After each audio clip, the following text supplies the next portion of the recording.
Assalamualaikum warahmatullahi wabarakatuh. Kali ini kita akan membahas sejarah perkembangan hadis. Sejarah perkembangan hadis ini dibagi menjadi beberapa periode, dari periode pertama sampai periode sekarang. Ya, yang pertama kita akan membahas tentang periode pertama yakni masa Nabi. Periode ini disebut Asrul Wahyi wa Takwin, yakni masa turunnya wahyu dan pembentukan masyarakat Islam. Pada periode ini, hadis lahir berupa sabda atau aqwal, af'al, dan takrir Nabi yang berfungsi menerangkan Quran untuk menegakkan syariat Islam dan membentuk masyarakat Islam. Para sahabat menerima hadis secara langsung dan tidak langsung. Pada masa Nabi, kepandaian baca tulis di kalangan sahabat mulai bermunculan, tapi terbatas sekali. Nabi menekankan untuk menghafal, memahami, memelihara, dan memantapkan hadis dalam amalan sehari-hari, serta menyebarkan kepada orang lain. Pada periode kedua, yakni Khulafaur Rasyidin, abad 11 sampai 40 Hijriah, disebut sebagai Asrul Tatsabbut wal Iqlal minar riwayah. Pada masa Khalifah Abu Bakar dan Umar, periwayatan hadis tersebar secara terbatas. Penulisan hadis pun masih terbatas dan belum dilakukan secara resmi. Bahkan pada masa itu Umar melarang para sahabat memperbanyak meriwayatkan hadis. Dan sebaliknya Umar memerintahkan untuk fokus dalam penyebaran dan perhatian terhadap Al-Quran. Dalam praktiknya, para sahabat meriwayatkan hadis melalui dua cara, yakni dengan lafal asli, yaitu menurut lafal yang mereka terima dan mereka hafal dari Nabi, kemudian dengan maknanya saja, yakni para sahabat meriwayatkan maknanya karena tidak hafal lafal asli dari Nabi. Kemudian periode ketiga yakni masa sahabat kecil dan tabi'in. Periode ini disebut Asru Intishari Riwayah Ilal Amsor, yakni masa berkembang dan meluasnya periwayatan hadis. Pada masa ini daerah Islam meluas sampai ke negeri Syam, Irak, Mesir, bahkan Spanyol. Hal ini bersamaan dengan berangkatnya sahabat ke daerah-daerah tersebut terutama untuk memangku jabatan pemerintahan dan penyebaran hadis. Dengan demikian, pada masa ini, di samping tersebarnya periwayatan hadis ke berbagai daerah Arab, perlawatan untuk mencari hadis menjadi ramai. Karena meningkatnya periwayatan hadis, muncullah lembaga-lembaga hadis di berbagai daerah di seluruh negeri. Pada periode ketiga ini muncul usaha pemalsuan orang-orang yang tidak bertanggung jawab, yakni mereka oknum-oknum yang berusaha untuk membela kelompoknya. Karena pada masa ini terdapat 3 kelompok, yakni Syiah, Khawarij, dan orang-orang umum. Periode keempat, abad 2 dan 3 Hijriah. Periode ini disebut Asrul Kitabah wa Tadwin, yakni masa penulisan dan pembukuan. Maksudnya penulisan dan pembukuan secara resmi, yakni yang diselenggarakan atau atas inisiatif pemerintah. Masa pembukuan secara resmi dimulai pada abad 2, yakni pada masa Khalifah Umar bin Abdul Aziz tahun 101 Hijriah. Beliau sadar bahwa perawi hadis banyak yang sudah meninggal. Beliau khawatir apabila tidak membukukan, ada kemungkinan hadis tersebut akan lenyap dari permukaan bumi. Khalifah meminta gubernur Madinah, yakni Abu Bakar ibnu Muhammad, untuk membukukan hadis Rasul. Setelah itu, para ulama besar berlomba-lomba membukukan hadis atas anjuran Abu Abbas As-Saffah dan anak-anaknya dari Khalifah Abbasiyah.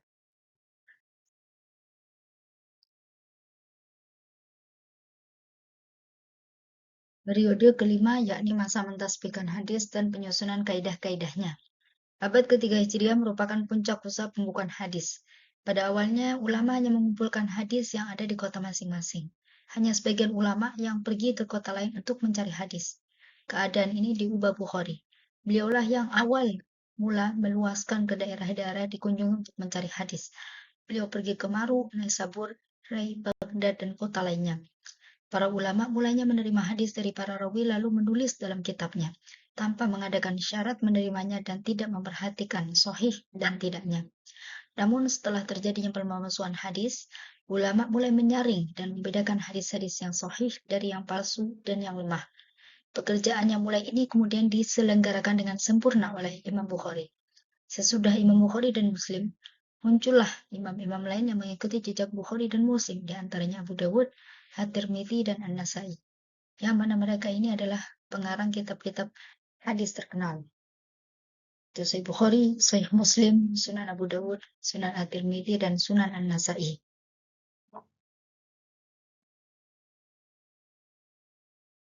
Kemudian periode ke-6, yakni abad ke-4 hingga tahun 656 Hijriah. Periode ke-6 ini dimulai dari abad 4 hingga tahun 656, yakni pada masa Abbasiyah angkatan kedua. Periode ini dinamakan Asrut Tahdhib wa Tartib wal Istidraj wal Jama'. Ulama hadis muncul pada abad kedua dan ketiga digelari mutaqaddimin yang mengumpulkan hadis dengan semata-mata berpegang pada usaha sendiri dan pemeriksaan sendiri, dengan menemui para penghafalnya yang tersebar ke pelosok dan penjuru negara Arab, Parsi, dan lainnya. Setelah abad ketiga berlalu, bangkitlah pujangga abad keempat. Para ulama abad keempat ini dan seterusnya digelari mutaakhirin.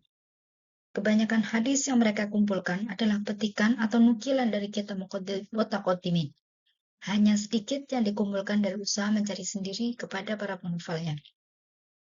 Di antara usaha ulama hadis yang terpenting pada periode ini adalah mengumpulkan hadis Bukhari Muslim dalam sebuah kitab, mengumpulkan hadis dalam kitab 6, mengumpulkan hadis yang terdapat dalam berbagai kitab, mengumpulkan hadis hukum, dan menyusun kitab atrof.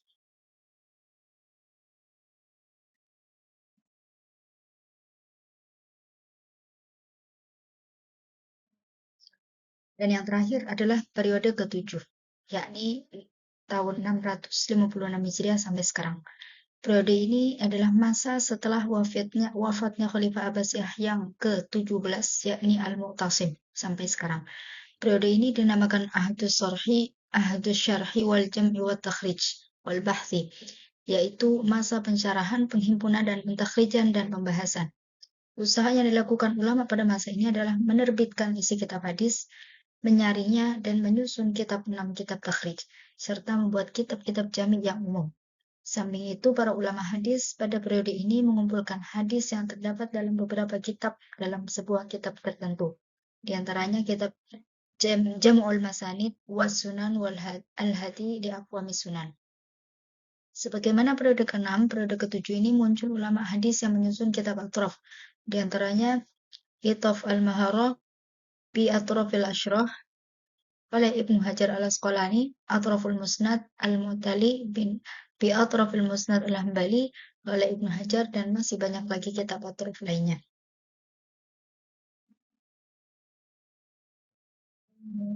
Kesimpulan pada materi hari ini adalah para sahabat menerima hadis secara langsung dan tidak langsung. Penerimaan secara langsung misalnya saat Nabi memberi ceramah, pengajian, khutbah, atau penjelasan terhadap pertanyaan sahabat.